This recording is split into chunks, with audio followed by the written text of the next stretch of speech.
And George will be on. There he is. He's on as me. I noticed he doesn't want to show his face. Hey, I'm Rich trying. and Doug and Hey, Rich George. and well, There see, we I go. look at that. I took my hat off and I even just combed it back a little. Boy, mine's a I mess, didn't want Bill. to be, I didn't want to appear too homely when you got on. Doug and Rich, Althea, and I didn't see your name. Posey? Posey, Yeah, what you two have done to the Peters Brook corridor to that valley is absolutely, utterly awesome. I was so thrilled when I heard what you had done to tie in the ecology in that area is absolutely superb. There are species of plants that are unique to that red spruce fir forest. And you've preserved them. And that's why we're And- here today. Bill, that's Good. such a good lead in. That Yeah. is. You're like my cold opener here. Okay, well, I won't tell anybody I'm getting paid for it, so it's All right, okay.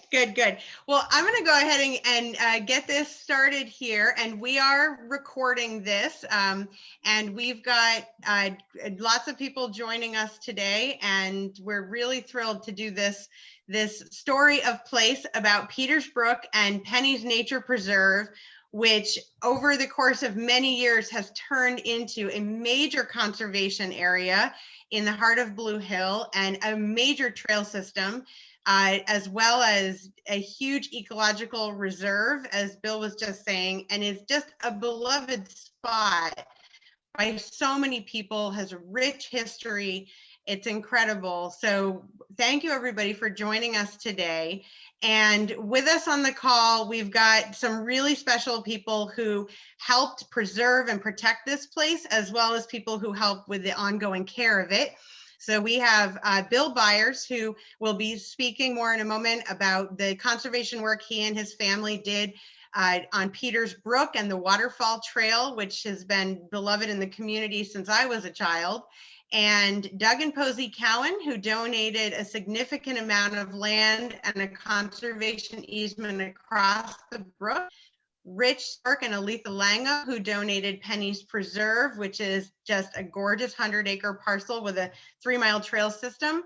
We have Joe Barrett, who's my mom, and our ancestors lived right in this neighborhood as well a long, long time ago, and she's the trail steward for the trust who helps care for Penny's.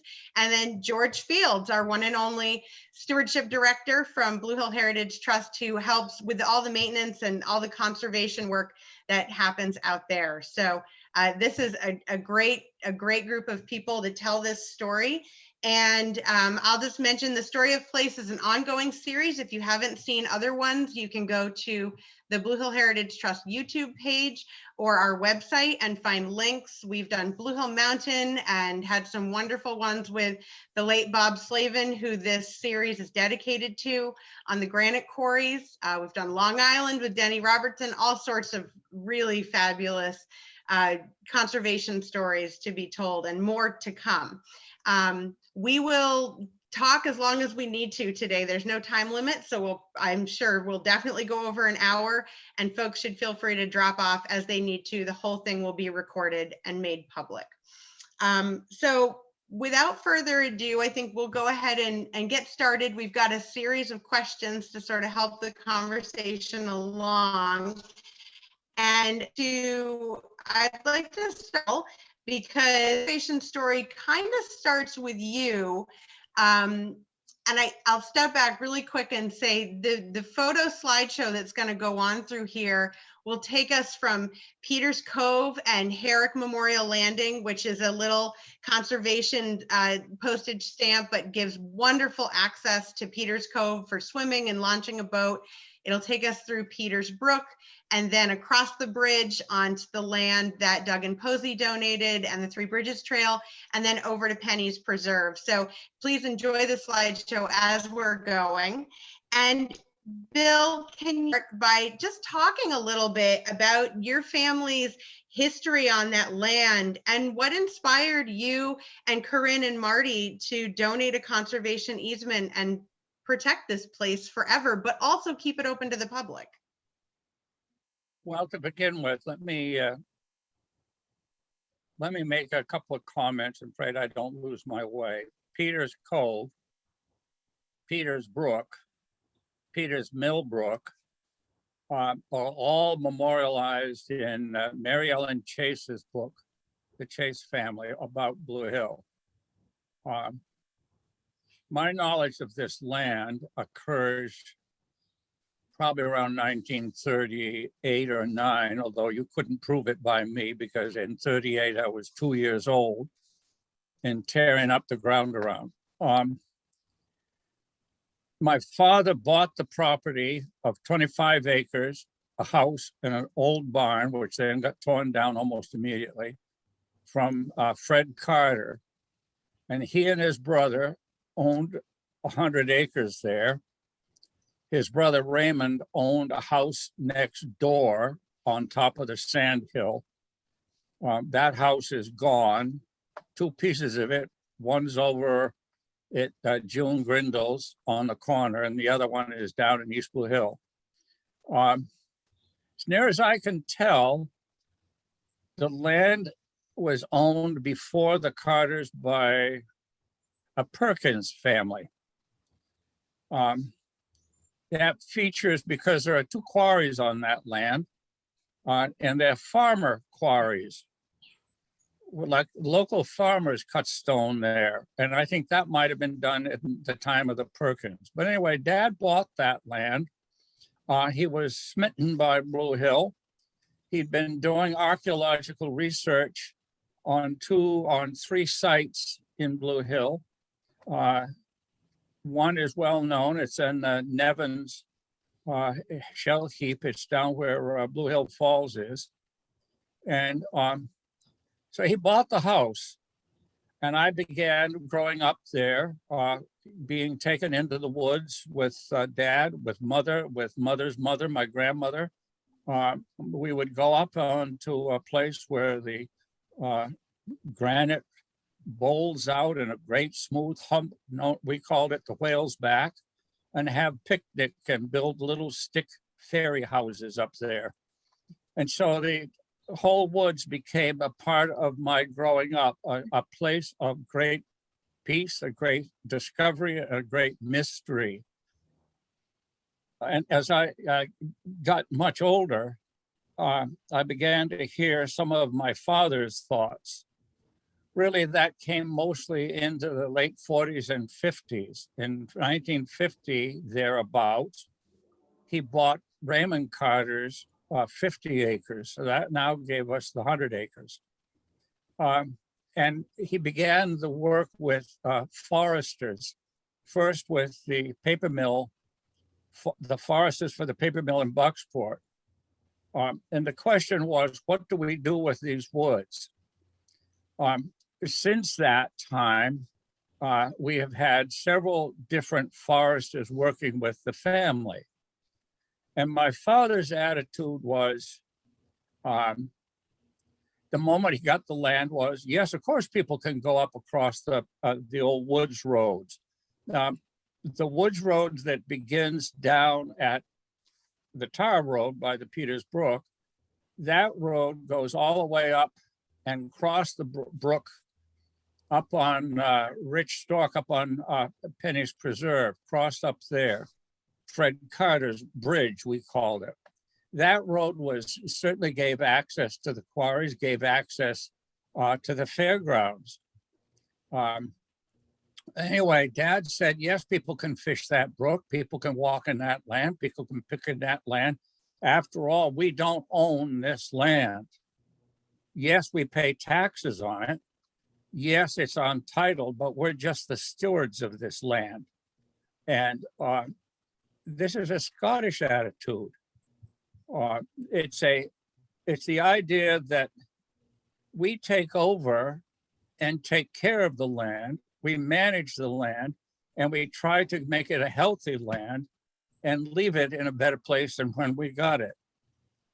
So the healthy land of it idea is to make a living forest that will support mammals of varying sizes, bird life, and people life. So in 2005, I was, the land was left, let me go back. The land was left to, Dad died and Mother became the inheritor of the land. And then when she saw fit to do something with it, she turned it into a trust, into a corporation. And I was seized by the fact that the point land in the upper photograph here on the left, that's Peters Cove. To the left of that is the point. We owned all of that point. There was 1,300 feet from there all around to Rich Stork's place. Well, that was somebody else's, but before when you bought it, Rich. But I was seized with the fact that there was an outstanding tax burden on that place. So with the thought of trying to alleviate myself of that burden, we sold it. And Rich bought it. And our lawyer then says, you know, you have one dickens of a capital gains tax on this land. Can't you do anything about it and reduce that? And thinking about what Dad said and about how people use the Woods Road going up along the brook and how they like to fish, why not put that into a conservation easement and allow that to stay in perpetuity, and we will maintain ownership of the land, and we will maintain trails, and there are certain things we can allow. We allow people to come in and do as they, to walk, fish, hike, ski. They cannot come in to hunt. Family can. We won't allow vehicles, wheeled vehicles, no mountain bikes, no ATVs. We have to go in with our machinery, our tractors and other things, and we will continue to do the harvesting. And with George Field's help and Jim Dow in the very beginning, we worked out a policy and a plan of how we would do this. And we worked out a policy of how we would manage the land, that it would be a working forest. And the idea, as George will attest to, is the concept of a good, healthy forest is you need 3 generations. And much of our forest was in 1 generation, at the most 2. The last forester, the forester we currently work with, Steve McDonald with American Forest Management, a nationwide company. 3 years ago, we walked through and he estimated 40% of that forest was dead or dying. And should we not do anything, it would be devastating. And once the stuff fell, that land, that forest would be a junk heap. So we then did this at last harvest, and we worked with a man from up in Franklin, and we cut patches, half-acre patches, making sure that the harvester and the forwarders didn't use the trails, but cut across the trails to not disrupt the trails, and to cut openings in the forest to allow seeding and sunlight to come into the ground to repopulate into pine, spruce, fir, and any hardwoods that might. And we will continue to do so. Up until last fall, I was the timber stand manager, although I'm in Connecticut. I was a timber stand manager, and now my nephew, Bill Billings, down in Deer Isle, I give him those ropes. I think that's all I need to say. Did I cover it? Yes, thank you so much. And George, I'm going to kick over to you. Can you sort of talk about what happens when we have a conservation easement with public access on a property like this? Because that's kind of a unique thing that we have here with Bill and his family. A lot of our conservation easements don't have public trails, only very few. Can you talk a little bit about that and how that works? Sure. I guess for conservation easements with public access, there are certain stipulations that we have to follow. People can come onto properties. It's a state law where they cannot, if they're not, as long as they're not quote unquote uninvited, the property owner is not liable for any accidents that occur. A lot of people are, clumsy on trails. As you can see here, a trail with roots and some stream beds and rocks. And, we want to make safe environment for everybody, but we want to try and make it also a natural environment.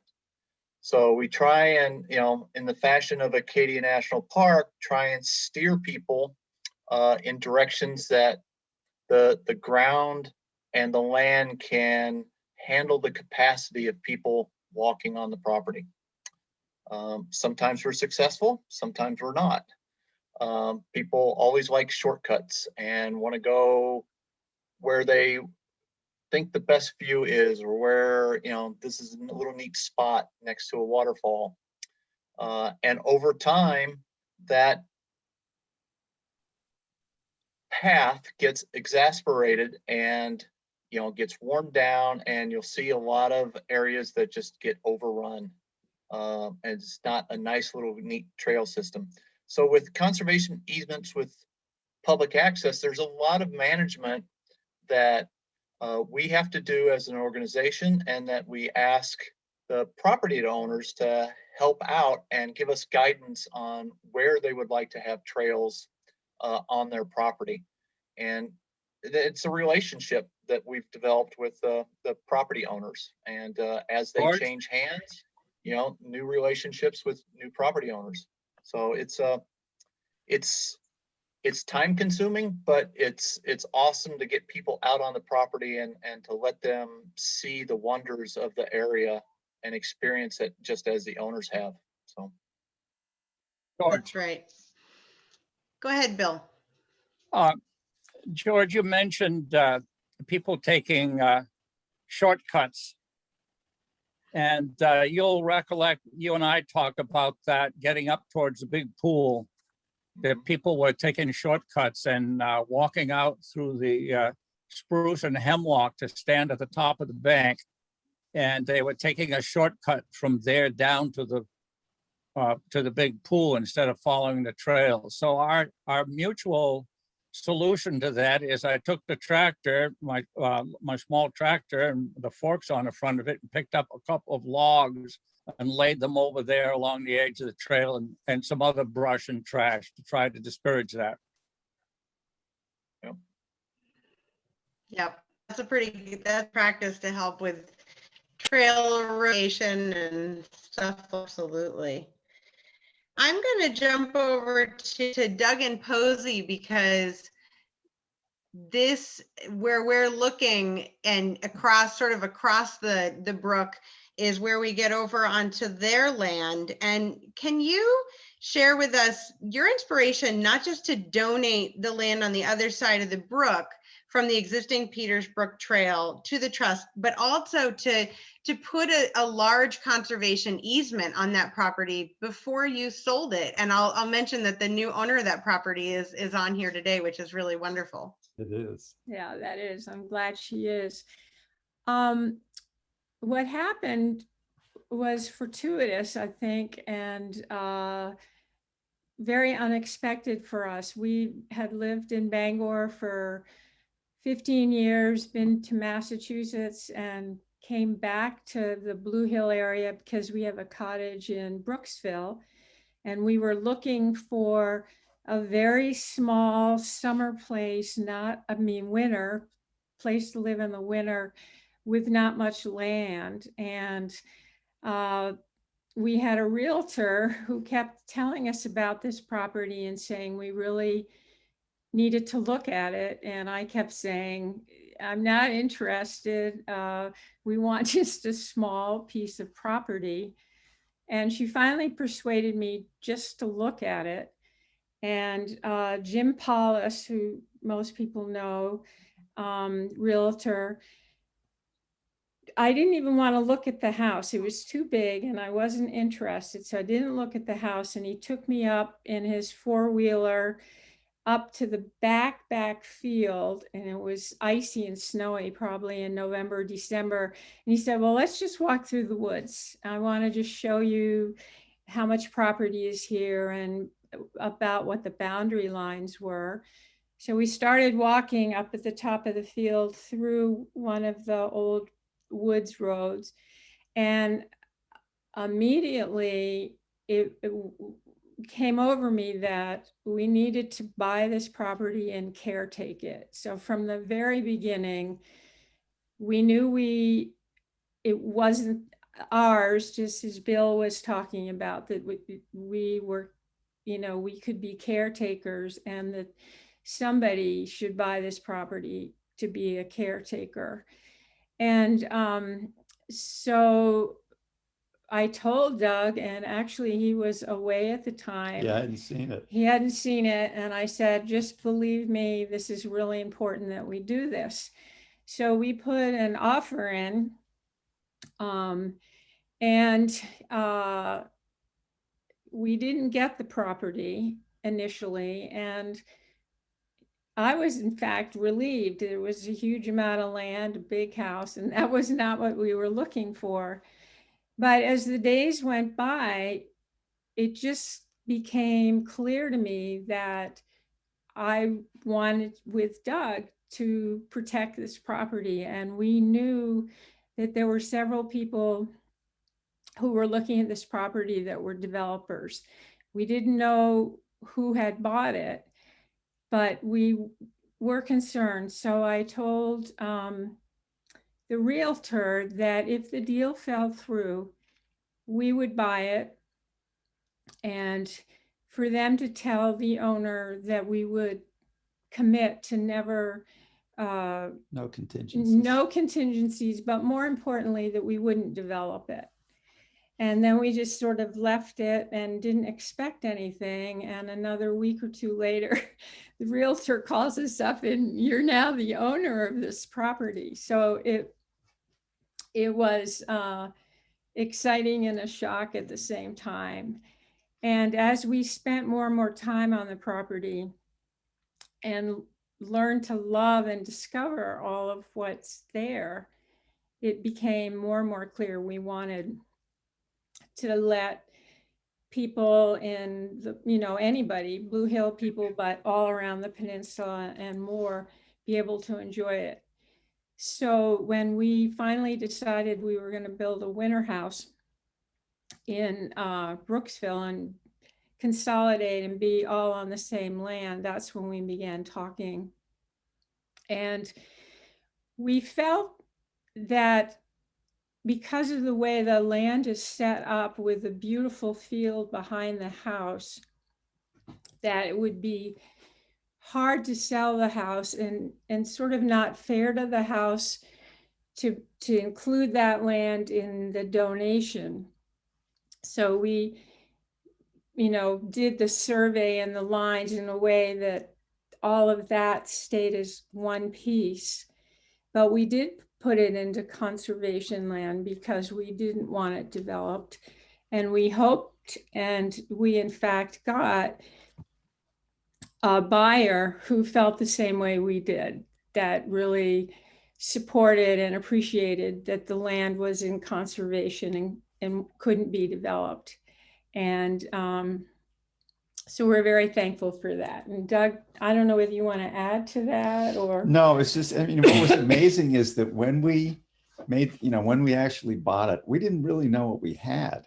I'm not even sure that we knew much about Little Peter's Brook, which is exquisite. And we hadn't had a chance to really explore the woods and all the trails that are up there. So as this all unfolded after we bought it, we realized that we had something far more special than what we thought we had when we first put the money down and bought it. We certainly agree with that. And now, thanks to George Fields and Pete Coleman and help from Bill Byers and this wonderful gift from Doug and Posey, George and his crew have built this amazing trail, the Three Bridges Trail, which opened up several years ago and has quickly become one of our most popular trails and really pretty magical, beautiful place, thanks to the work of Pete Coleman and this whole crew here, who did gorgeous bridge work. And George, do you want to talk to us a little bit about the creation of this trail and the bridges and how all of this came to be? Because I think when people stumble across this in the woods, they're pretty surprised and feel like they've been transported. Well, yes, all this is, on the shoulders of Peter Coleman. He can just look at an area. He has so much experience of building trails at Acadia National Park that he just looks at the area and knows exactly what needs to be done. And just the design for the different bridges. This one that you're seeing here was done by Tyler Fogg, that worked closely with Pete, and also Chris Muse was another local person that helped out, and just the artistry and that those three individuals can do with wood is amazing. My biggest chore was trying to keep them in check and not, go into, the Hobbit land with, arches and jewels and stuff like that all over, and making it a real magical place. But we started the main Three Bridges Trail in December of 2017 with the easternmost abutment, and we finished and opened it up to the public in November of 2018, I believe. So it was almost a full year to complete all the stonework, to complete the three bridges, to complete the trail up to the overlook. And a lot of intern help, a lot of other support from people carrying in lumber to opinions on what should be done. So it was an incredible endeavor that was taken out. And thanks to Doug and Posey and Bill for their assistance along the way, and just it was just a great project to work on. Yeah. I think it's interesting. Bill, I'm gonna ask you to chime in here, because when you and I were talking yesterday, you mentioned how, if people can see my mouse moving here on this side, we're on Bill's land. And then over here, we go over to the land that Doug and Posey donated. And there's some very sensitive ecosystems over there. Bill, do you want to talk a little bit about your help with that planning? Thank you. George and I talked about building the bridge over. By the way, I have not spoken about my sister Corinne and my sister Marty, who's no longer with us. She's down in Seaside Cemetery where she resides now.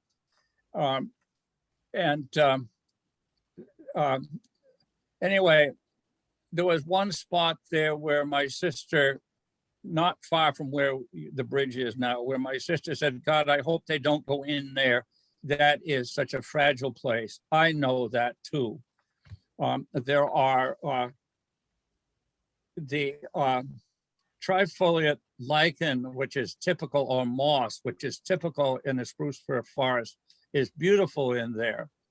And there are mayflowers, there are other species, and the moss growth is just awesome. And to allow people to walk down through that would absolutely destroy a very sensitive ecology. We wanted to keep that. So George and I walked up the trail, up the Woods Road, and I suggested, well, how about can we go in here? And I knew it came down to those ledges that you saw the trail coming down over the rocks. And I said, is there any way we can come down through there? Never imagining that it would turn out like this. And what Pete Coleman has done is absolutely sheer artistry. There is a rock, I think it's this one, it could be that one, that used to be snug up over on the other side. Yeah, and they moved it over with crowbars. I also I showed Pete where there was some cut stone just a little bit further up in that quarry hole. And I said, you can lug any of these down. I said to George, take all the cedar that's blown down on my side, our side, and use any of that stuff. You just need to do it. So yeah. That's great. And there is a lot of design work and prep that goes into creating these trails for sure. Doug and Posey, what are some of your favorite landscape features on this property that you donated?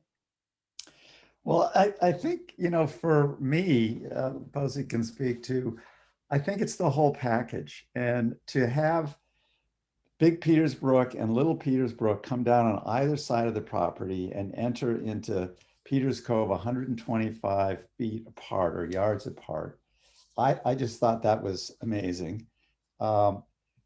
Walking up along our side of Big Peters Brook in the spring when the ice is beginning to melt out, looking at it during the middle of the summer after a big rainstorm when it's really, kind of racing down with incredible velocity and noise. It's all different. Every time, every part of the year that you walk that property, you see unique things that aren't there at other times of the year. The field, you can stand in the field and you can look uphill and you see Blue Hill Mountain with the towers on the top. You turn around and you see Peters Cove and you see the harbor. There are actually 4 fields, one major field and several others. And I think the part that was really fun was finding all the trails that had been developed in there that nobody, a lot of them are not available right at this point, but they're trails that have been there for years. Probably Irving Forbes, they think maybe was a person that began to develop some trails in there. I know some other people who have been involved with trails that, can take you up to Albion Meadow. And I think that's the other piece that I think is pretty unique about the property that we share with Rich is Albion Meadow, which used to be, I'm assuming, was a pond and is now filled in and sort of peat and very wet. And there's a beautiful old tree with an osprey nest that was there at least until this year. I'm afraid it fell down this year. So I just think everywhere you went, there was incredible beauty. So it was a very special place and very clear that it was not something that was ours, and that this really, you could walk to this from the center of town and there's just so much to see. It felt like the community needed to be part of it, and the community has used it in so many different ways, even while we owned it, in terms of walking in the upper sections, hunting during hunting season. It's a wonderful resource for so many. Yeah, people sled down the hills. There's, and people would come up to us and say, well, when I was, Pete Clapp talked about his uncle who would every year for Paige Foss, I guess, who lived there for a number of years.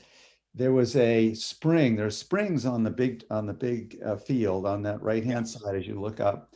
And she had a water supply that came from there. And every year they would have to bring out their welding machine and a generator and some kind of electrical cord, and they would go up, and Pete Clapp's uncle would thaw it out for her so that she could have water back, during the winter. So there's so many stories, fishing stories, you name it. It's got a history that's touched so many people in our community. That's right.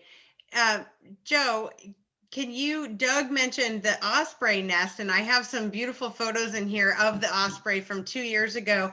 You've been keeping a very close eye. Can you give us an osprey report? Yes, I can. So a lot of the big branches blew down last fall. along with the nest. And I wondered if the old pine that the nest had always been in would support a new nest. And I don't know the answer to that yet, but I know that there are 2 osprey who are hanging out in that pine. And I think they're doing a little, architectural sort of assessment. And so we'll see. I'll let you know. I'll keep you posted.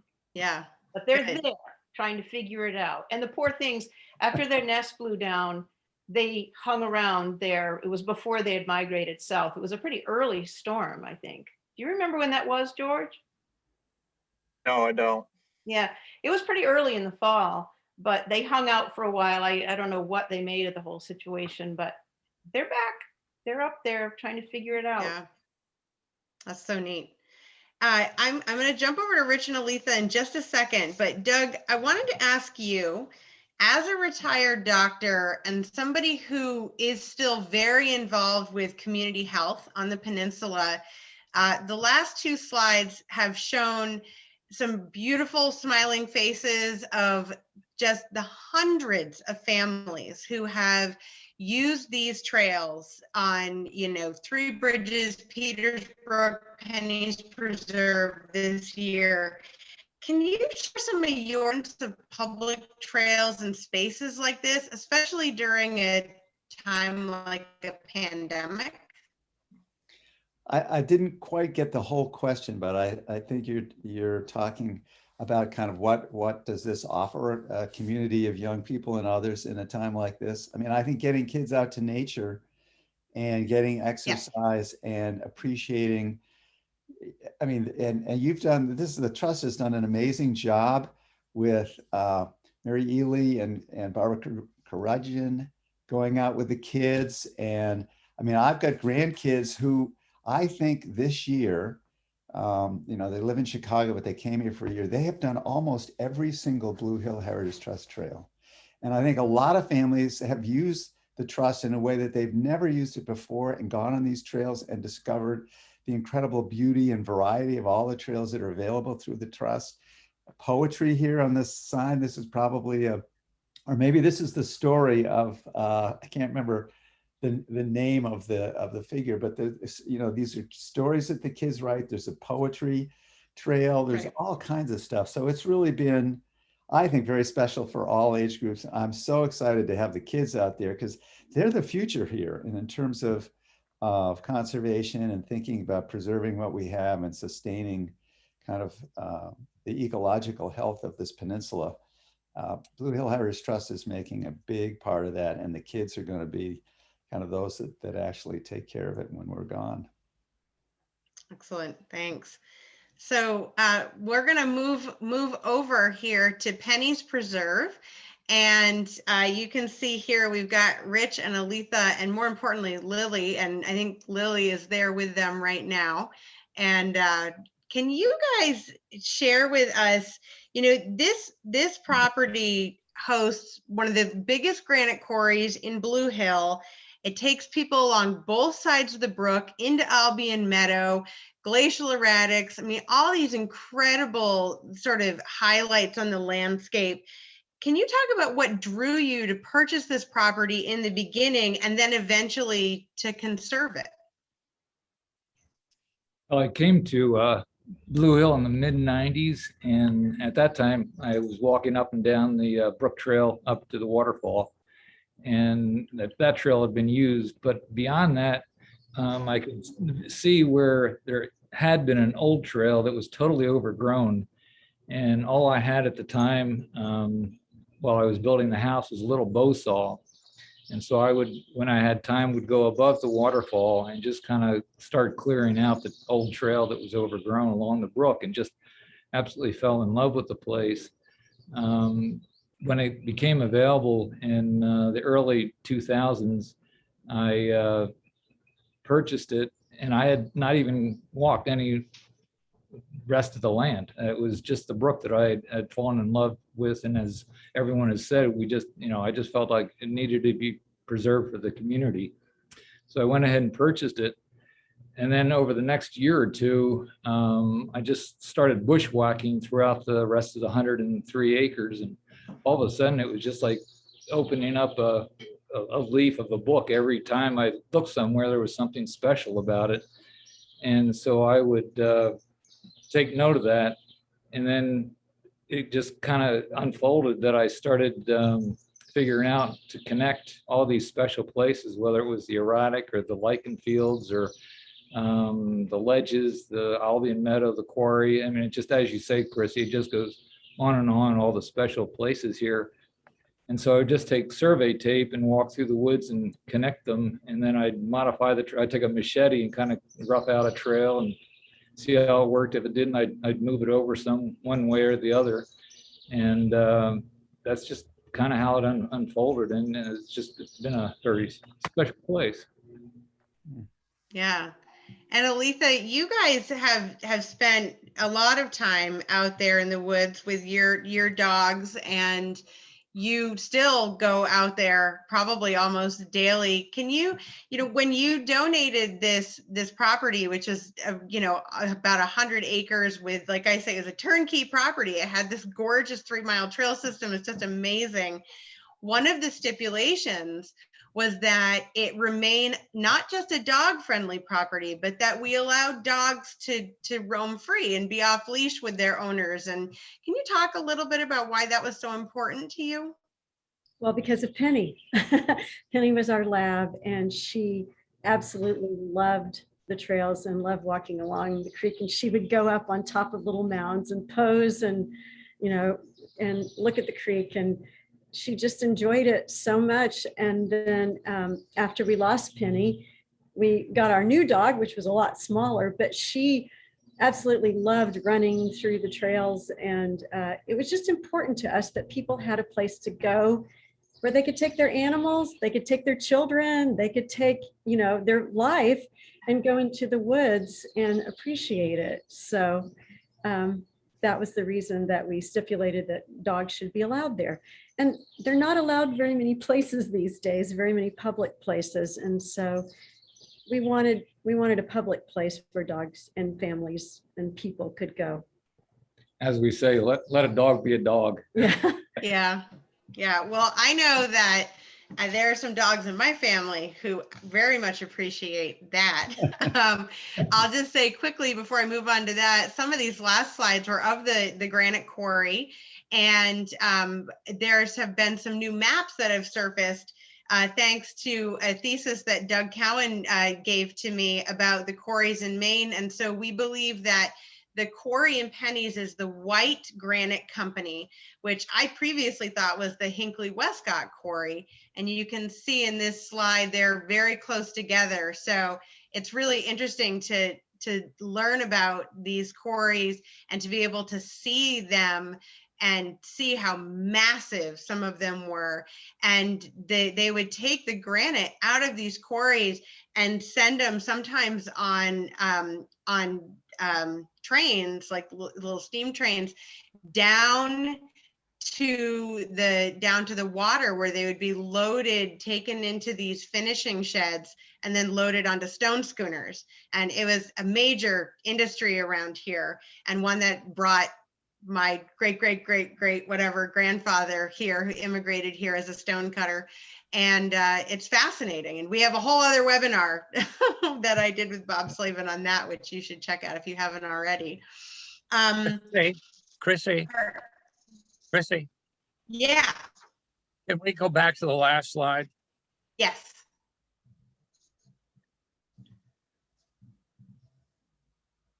No, it was the one of the map of the granite quarries.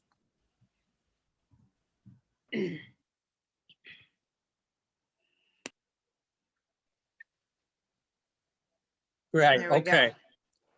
White Granite Company, I would say the Westcott Hinckley is not the Blue Hill Granite Quarry. There's another quarry between Westcott and the Doorstone, that will be the Blue Hill. And that's a Okay. small operation. The Westcott and Hinckley Quarry would be all that cutting that is opposite the road going down to the yacht club. And so that was probably it was contiguous to white granite, and would have coming out of the same batholith that that provided the granite for the White Company. And the side where you show oh gosh, the piers where they're working down on the shore, just beyond the first pier coming out, which I think is probably off of the yacht club area, this one right there. Yeah. Just beyond it is, it looks as though that's, I don't know whether that's mud or whether that is another stone pier, but that would have been White's Granite Company. And the late Bob Slavin would remember seeing the tall derricks down there. I remember seeing them, and they were there. Now, this is the White Granite Quarry. And then on the other thing is beyond that is the big rock right down at Rich and Althea's. And this is I remember seeing those piers, those pillars, or not pillars, the loading equipment. And rather than coming down on a train, they also used a huge wheel gander pulled by a team of horses. And that, well, I don't know whether Rich, you ever saw that, but it had to have been, the remnants have to have been there just before you came into the countryside. I don't know. But I remember the stone building, and then John Walcott and his wife built a house there where one of those sheds is. And he was killed overseas in World War II. The office building was just up above the shed on the right. And I remember going in there in 1950 and getting blueprints that of stone being shipped from the wharf on schooners down to Philadelphia. Bill, that the pier that we're looking at right now, is that then what used to be Ken Fox's property, or Yeah. is that the pier beyond that? That's Ken's. That would have been John Walkett's, then Mackin's, and it might be, and I think what's beyond it is the big rock, because I think where the picture is being taken from is where the yacht club is. Okay. Yep. And they where the picture is being taken from, there was also a pier that went in closer to the into the cove, Mm. and stone was brought down there as well.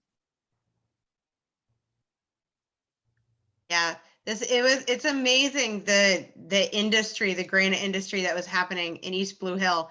If you head just a little further down the coast, you get to the Woods Point area and the MK Chase granite quarries, and it's really fascinating. And so it's super cool to walk because you can do the Quarry Loop Trail, and there are old remnants of the granite quarry industry, which I don't have any photos of here. I wish I had gone out and snapped some, but as you're hiking, I mean, you not only see the stone that they discarded, that they couldn't use, and you see all of the, the various holes where they would have pounded down to blast it and stuff, but there's old, big iron chains still embedded in the granite out there and stuff like that. And when you are up on the rim of the quarry, which is where Rich's trail takes you, you're looking down in it. And a lot of the quarries around here are full of water, and they're ponds now. And this one isn't.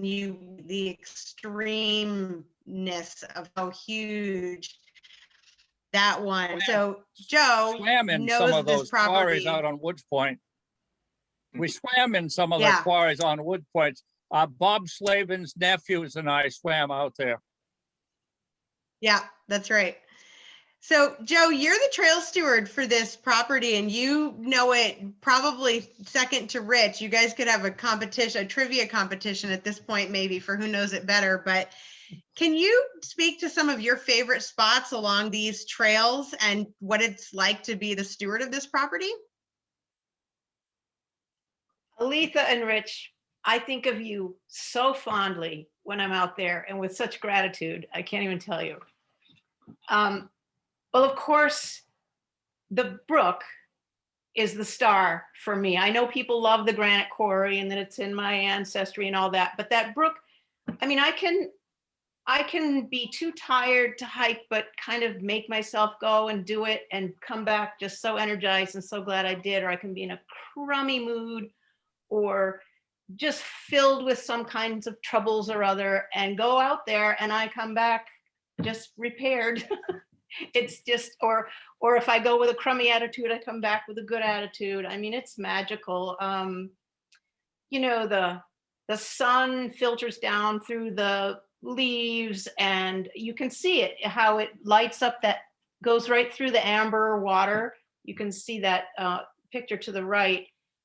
Oh, there's my dog, lower left. She sends big dog kisses to you too, Aletha and Rich. She's in there all the time. That she just loves it. She can't stand it. I mean, instead of walking on the trail, she just walks up through the water some of the times.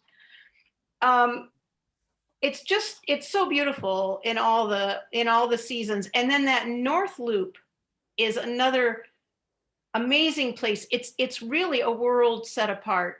It's amazing how just crossing that little brook, in my mind, it's a totally different place. It's very remote feeling, really quiet. And that's a really special place too. And then there's a place, I think it's on the West Side Trail. You kind of go up, up, up, up, up, and then it flattens like crazy. Tell me if I'm in the right place, Rich. I think it's the West Side Trail.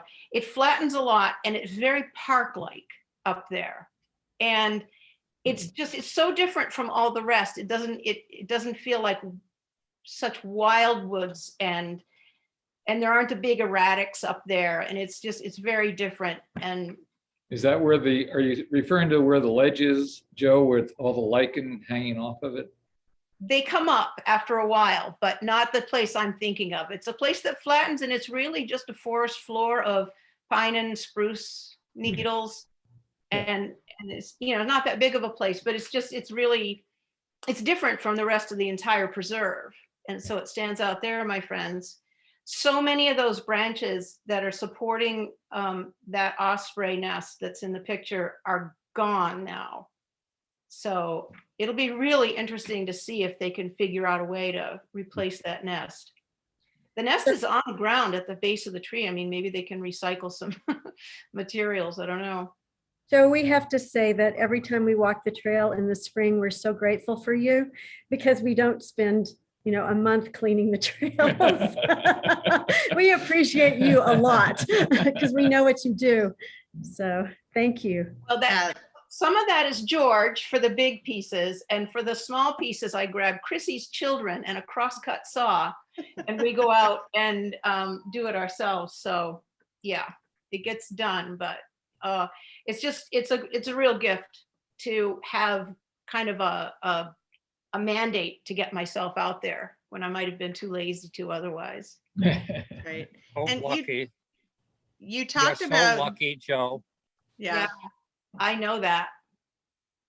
yeah, it's amazing. And one of the things you mentioned was the change of the seasons and how different it is.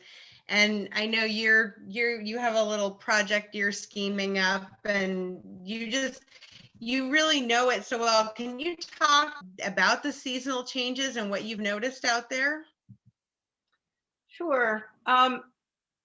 This winter, I was really noticing the tones of what the water sounded like on the brook going over the ice and under the ice. And some of them are very deep and resonant, and some of them are tinkly and all in between. And just the sounds alone are a real treat and a real fun thing to just kind of stand and take in.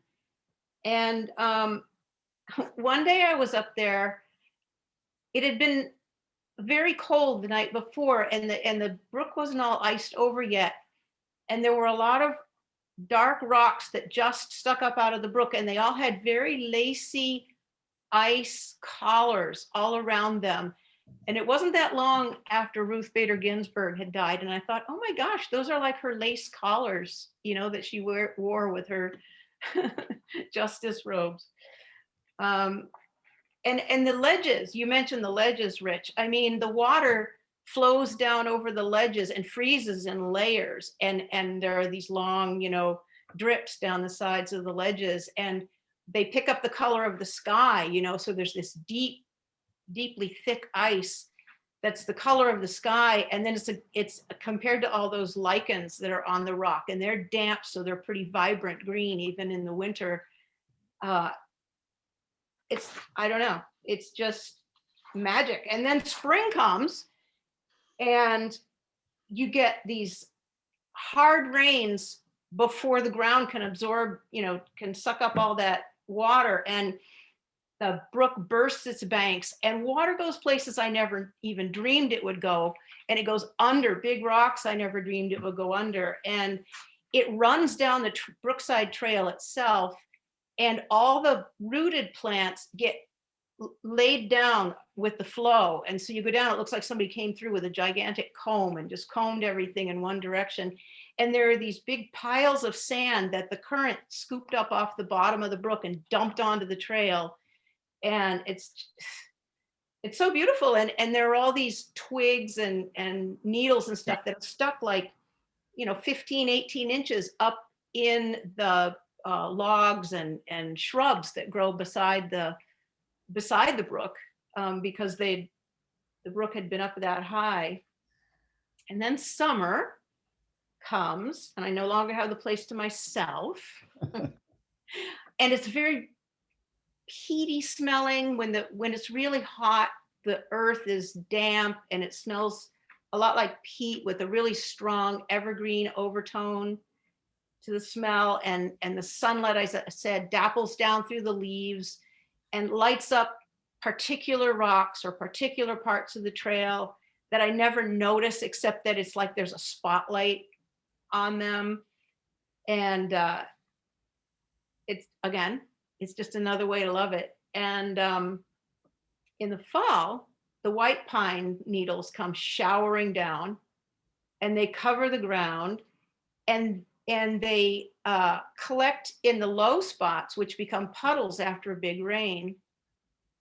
And while the puddle is full, the needles just shift really gently in the breeze, and they create these amazing patterns. And then the water very slowly drains out, and it leaves those pine needles all in the patterns that were created while they were floating on the water. And it's phenomenal. It's so beautiful. It's so geometric.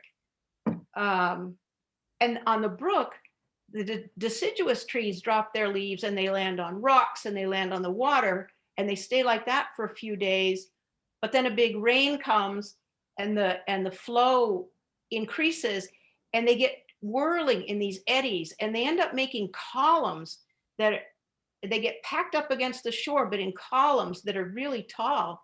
And it's these, yellow, green, red, and orange columns of leaves under the water. I could go on and on, but it's never the same trail. People say, oh, how can you walk the same trail over and over again? Doesn't it get boring? It's a different trail, Doug. You said this. Time. Every time. Every It's so single different time. if you're paying attention. So, Joe, yes. Joe, February, warm days in February, towards the end of February, where the snow is beginning to thin out along the trail up on the high ground.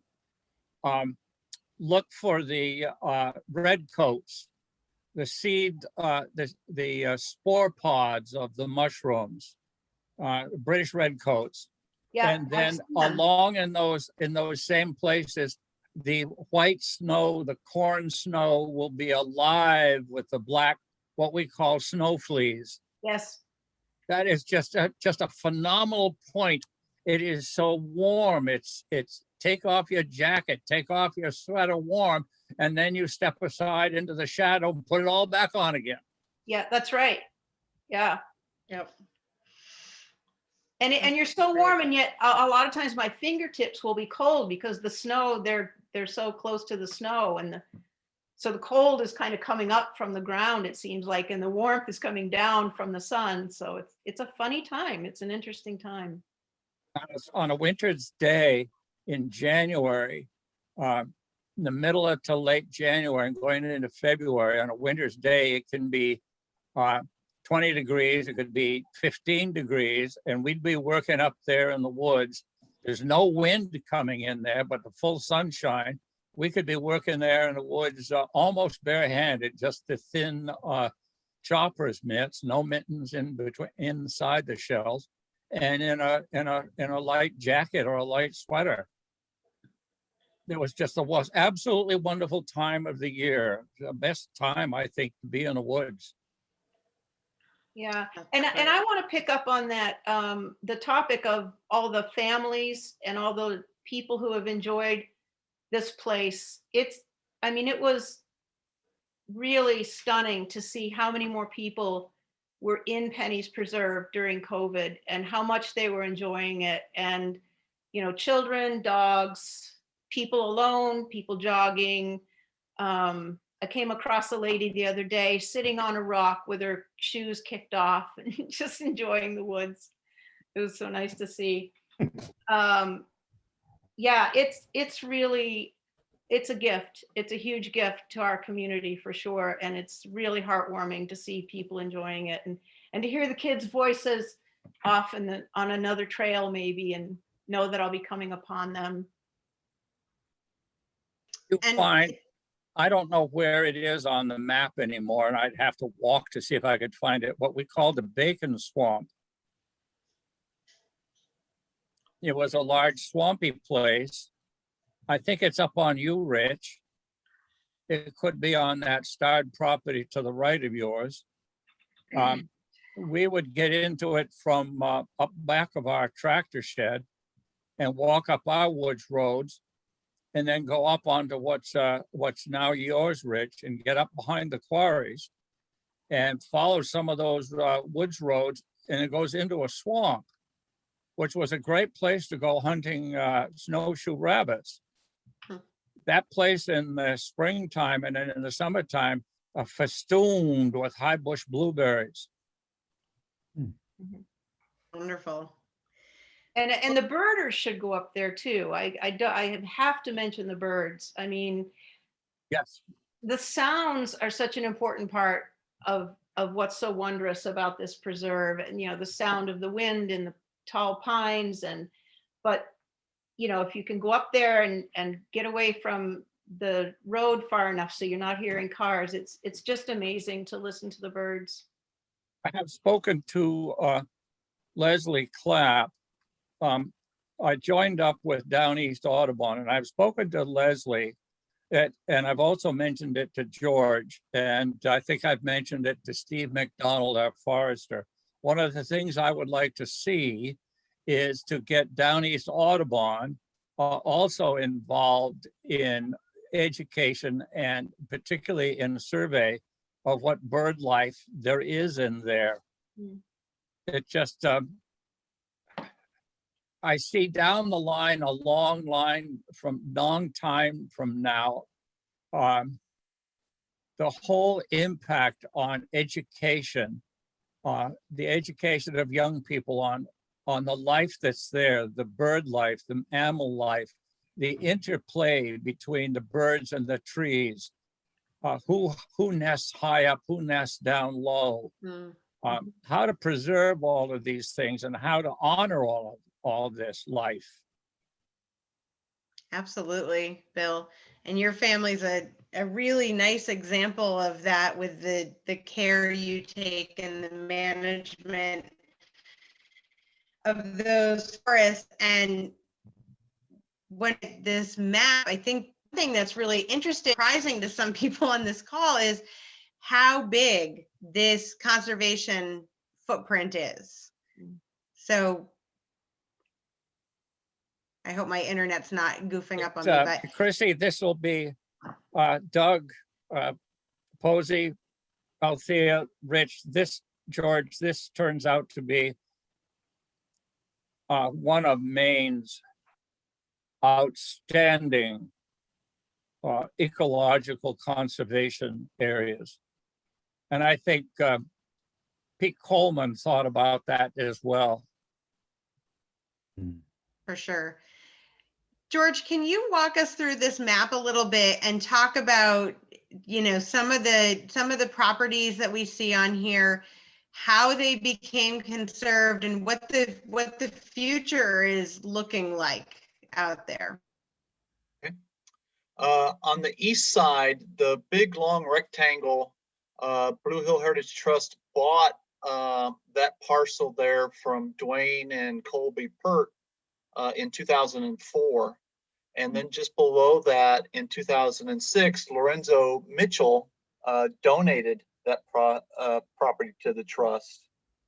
And then in moving just to the east, Rich and Aletha donated this in 2018, I believe. Is that correct? I think June of 2018. And I believe so. yeah, and then as we move to further west, where Doug and Posey donated both that and then the easement. Those were in successive years of, I believe, 15 and 16, might be 14 and 15.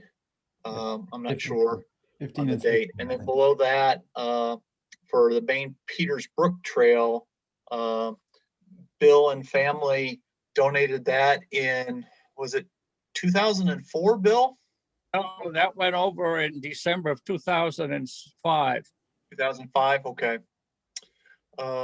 So then just recently, there's a little gold star in a triangle and then a gold star up near the fairgrounds. We were able to pick up both of those properties as a tax foreclosure parcels with help of Friends of Blue Hill Heritage Trust who helped fund the purchase of those. And then in between the two, George Stevens Academy is offering up a conservation easement to us in lieu of a small wetland project mitigation that they have to do for the state. So that's about 25 or 26 acres there in that aqua blue area. And about the Gold Star areas were probably right around 22 or 23 acres combined. So hopefully in 2023 or 2024, we will try and see about extending our trail system from the Three Bridges Trail north up into the GSA area and around and connect to the north loop of Penny's Preserve. All that's going to be dependent on grants and how the land really lies and what we can see about getting in and creating a sustainable trail. The four components of a sustainable trail are high and dry, hard and fast. So we want to stay away from the mucky areas as best we can. So I know Andy put a comment in the chat about potentially expanding. Our biggest area that we could potentially expand in is the GSA properties just there to the north. I think to the east of the Pert properties, there might be a couple parcels that are backlots that could help out with the overall scheme of things, but everything else is pretty well contained or tightly enclosed with the road systems and some of the other properties that they have. You can see the ball fields just north of the GSA easement and other quarries that are in the area. So, George? If you could get that, the GSA goes around past the to the east, past Colby and Dwayne's piece, and then past the, I don't know who owns abuts them, but then you get into our 106 acres that is right up above where, that contains the Doorstone and the Blue Hill Granite Company. okay, so And Bill it will goes need- back and it abuts George Stevens on the back and on the east side and goes over and ties in with Esther Wood's property. Okay, so we'll start off with you with that 106. I'll talk to you tomorrow. How's that? Yeah, That's well, right. I think you're gonna have to speak to is to, if that were to happen, we'd put a conservation on it that allows public access, hunting, and that also allows a continued forest management, but the family doesn't want to let it go right now because we need that. Okay, And Bill Billings is the person to talk with.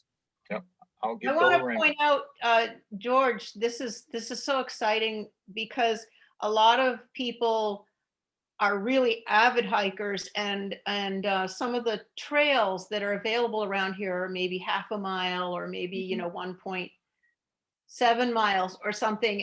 And once this system is done, by making, going from one loop to the other and connecting them up, I mean, a person could get up there and have a seriously long hike. Right. So. Yeah, that's I really- figured- There's one trail you guys ought to know about. Probably you do. Joe, you may know it. It's called the Drunkard's Path. That's Why right. do I know that? You don't know that. Well, if you go past that Pert property and then cross past over us, over the Byers Clearwood Estate Trust Corporation, whatever it is, and then go past GSA, you come close to butting up with the Pemberton land off the East Blue Hill Road, and you get past Esther Woods.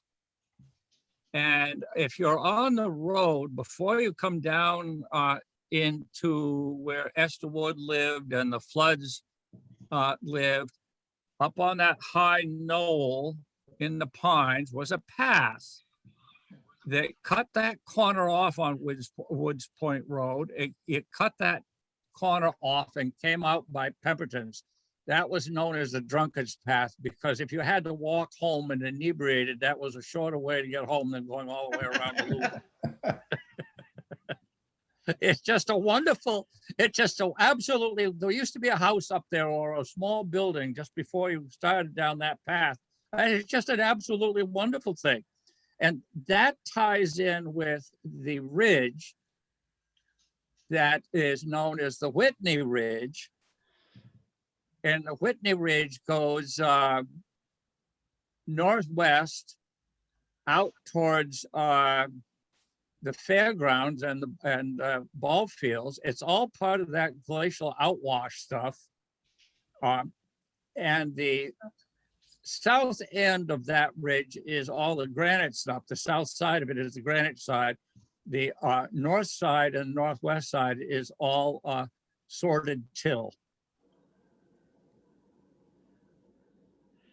We probably need to enlist our local geologist here on the call to do a geology walk out there with us one of these days, George. So Yeah, stay you'll tuned. have to talk to him. Yeah. I will. I'll find him. I work pretty close to him. Yeah. I'll invite anybody who's on the call, watching and listening to, if you have any questions, please feel free to type them in the chat. A lot of just really nice messages of gratitude to everybody for your time, your donations of land and conservation easements and, everything. Some really nice, I don't know if anybody saw Andy, our friend Andy typed in that his mother had knee replacement at age 85 and wasn't able to hike, but she did do pennies, which was really excellent. And, it's so nice to hear that these are places that are really meaningful for people to get out and be in nature. And else said it's their favorite place to walk and hike. And she's in good company here, because I think we all pretty much agree with that. Anything else that comes to mind for you all here on the call that you want to say or share?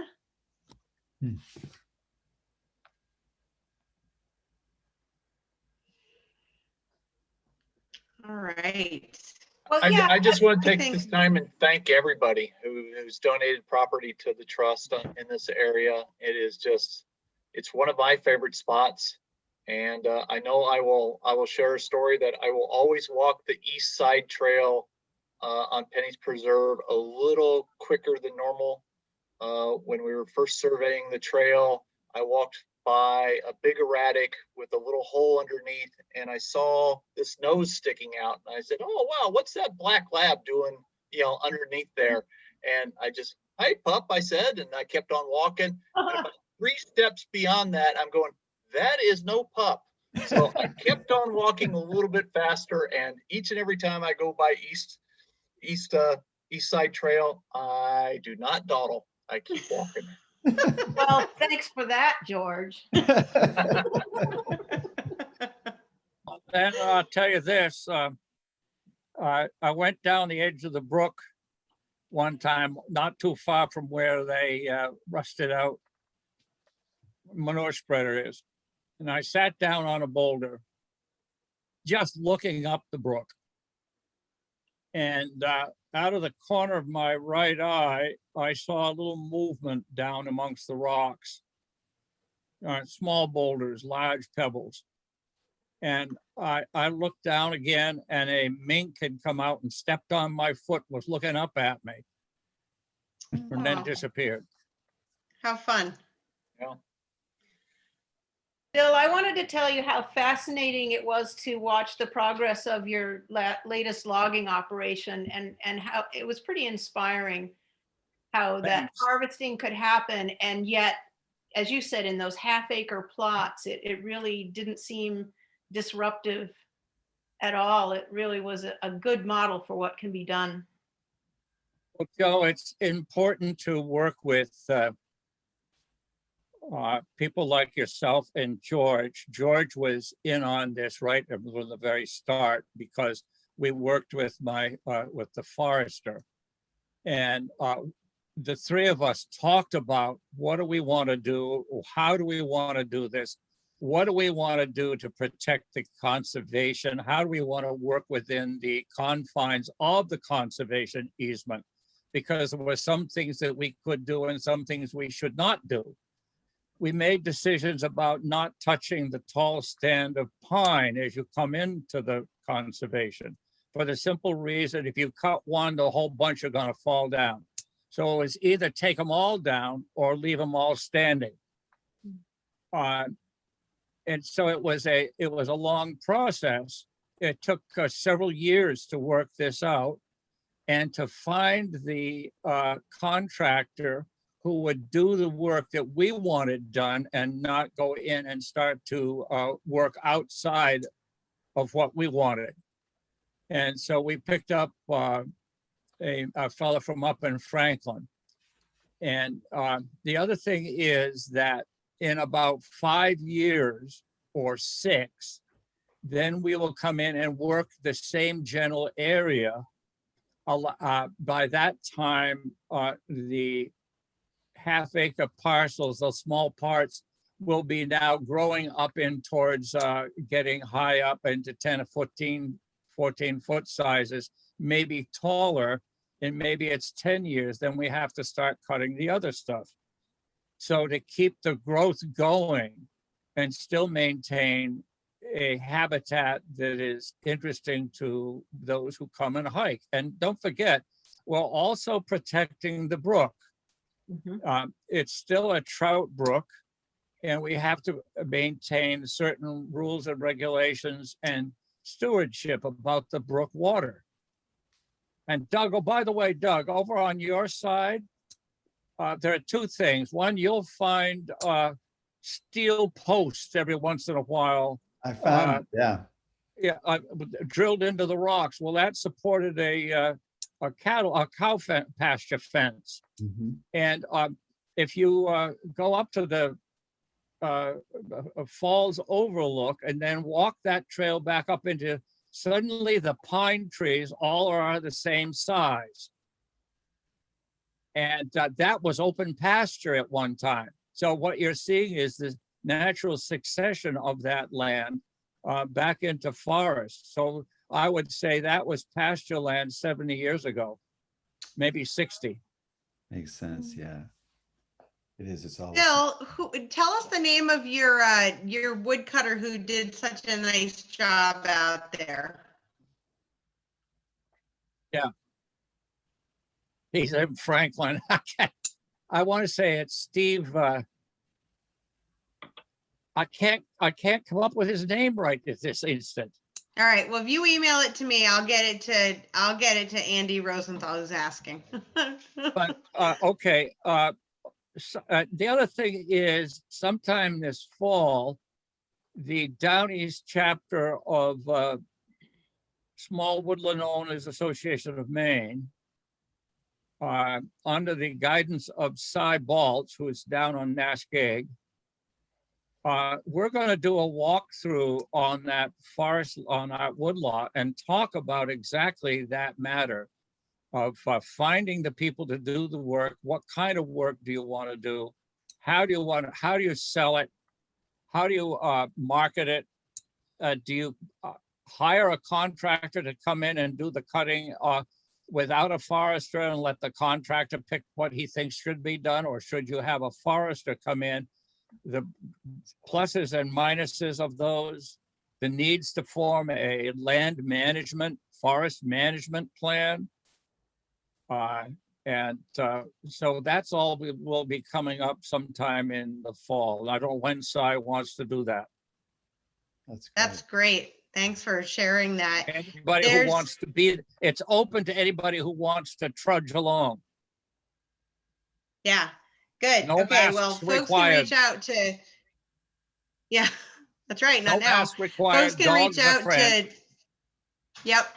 People can reach out to me or to George if they'd like to go ahead, shoot us an email and we can get you in touch with the right folks. And unless anybody else has anything else to share, I think we'll get ready to say good night.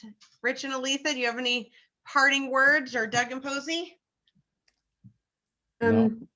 I just wanted to say the most beautiful sight I ever saw was in Penny's Nature Preserve, and it was a tender little nest for a newborn fawn. And there's just Oh, yes. always beautiful things to see in there. Flushed out the fawn. Yeah, yeah. No, That's so great. Althea, on your land there's a quarry. Yes. Yes. Yes. It's a little Yeah. one, but it's a quarry. It's a bona fide Yeah. quarry. Yeah. We called that the goat Right, we have the pasture. tail. Yeah, we have the tailings as well. Yes. The what? We have the tailings as well right there. Yes, it is. But that came from that. That was one of those little quarry holes. And I think that some of the stone that came out of either there or up on us is the stone that's next to the orange and brown or mustard and brown shed between us and the Bugbees. I think And a lot of the and that's also some of that same stone, Rich, is underneath the house that across the road. Right. Unfortunately, our internet connection's coming and going, so we're just picking up parts of this. A lot of those small quarries, I think, were just handled by one person. A lot of the times they were making paving stones for Philadelphia, New York City. Each of those cities had a different size paving stone that they wanted. So they would kind of they would make them, collect them, and then they would harvest, and they'd go on the schooners and head down to those big cities. But you could survive just doing quarry work on your own with these small projects like that. Probably those were So winter cool. workings or February, March workings when it was too muddy to work in the field. So you came and worked on stuff like that. Yeah, could be. Interesting. Well, so much to everybody on here for sharing your stories, and most importantly for sharing your land and for giving these incredible gifts to the natural and human communities on the peninsula and beyond. It is an important place. It's a really, really special place, and obviously these gifts came with a lot of love and a lot of heart that goes beyond just the people on this screen. So we're really thankful to everybody who has made this place possible for us all to enjoy you have not gone for a hike out there, I'm sure you are now excellent. Yeah, thank you very much. And if you feel so inclined to support further projects of the trust, you can find our website here on the bottom of the screen, and reach out to us anytime if you have questions about any of the work that we're doing or want a good hike recommendation or anything like that. So thank you very much, everybody. We'll go ahead and stop now, and I wish everybody a lovely evening. Thank you, Chrissy. Thanks, Chrissy. Thank you, Chrissy. Chrissy, whoops. Yes. I'd just like to thank you for putting this series together. I think you're really doing important work. Thank you very much. I am getting as much out of it as I hope everybody else is. It's been a really cool learning experience for me. So thank you for being a part of it. And thank you to Bob Slavin for inspiring it, because it's important to know your place and understand your place. So Hey, quickly, this is for Doug. It's about cutting paving stone. The story goes, it was a man lived up on Greens Hill, and he wasn't all there inside his head, but anyway, he worked up in one of the quarries up there. He cut paving stone. Well, in the morning when he came down out of the house, a bunch of the other guys were coming down to go to work, and they walked to work, and they said, "Good morning" to him. "How are you this morning?" "Oh, I'm fine." "Well, you sure you're fine?" "Yes." "Why?" "Well, you don't look so good." "No, I feel just fine." A little further along the East Blue Hill Road, a couple of other guys came out of their houses. "How are you this morning?" "Oh, I'm fine." "Well, I don't know that you are. You don't look too good to me." "I don't?" "No, you don't. You don't look very well at all." They got up into the quarry, and the foreman met him, and he said to him, "Petey, are you all right today?" "Yes, I am. Give me my tools. I'm going to work." So he went off and started to work. And then the foreman came back out and said, "You don't look too good today." "No, I'm just fine." About 20 minutes later, he came up back down to the foreman, and he says, "I'm going home. I don't feel well." All right. It was With- all a trick that was played on him. That's right. They did that because they would put chips in his pocket. How did you get paid? Every time you cut a paving stone, you put a chip in your pocket. So some of the guys would go and put a bunch of chips in his pocket. Fill up a pocket with chips. That's right. And then head home. All right.